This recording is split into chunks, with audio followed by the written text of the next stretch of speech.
রাগের মাথায় আপনি সন্তানকে বললেন তুই মর, ফেরেশতারা বলল আমিন। তোর ভবিষ্যৎ অন্ধকার, ফেরেশতারা বলল আমিন। রেগে মেগে আপনি আপনার মেয়েকে বললেন জীবনেও তোর কপালে স্বামীর ভাত জুটবে না, ফেরেশতারা আবারও বলল আমিন। আচ্ছা, আপনি না সেই ব্যক্তি যে তার নিজের জীবনের চাইতেও সন্তানকে বেশি ভালোবাসেন? আপনি না সেই ব্যক্তি যে তার সন্তানের জন্য হাসতে হাসতে নিজের জীবনটাও দিয়ে দিতে পারেন? আপনি না সেই ব্যক্তি যে আল্লাহর কাছে নিজের চাইতেও সন্তানের জন্য বেশি দোয়া করে? তাহলে কি করে নিজের হাতে নিজের সন্তানের এত বড় ক্ষতি করতে পারলেন? Doesn't make any sense. Common sense বলতে কিচ্ছু নাই আপনাদের।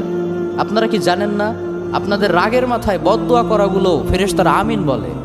দাওয়াতুল ওয়ালিদ আলা ওয়ালাদি, বাবা মা তার সন্তানের জন্য যেই দোয়া করে সেটা ভালো হোক কিংবা বদদোয়া হোক, আল্লাহ সেটাই কবুল করে নেয়। এজন্য খবরদার, নেভার কার্স ইউর চিলড্রেন। রাগের মাথায় কখনো সন্তানকে অভিশাপ করবেন না।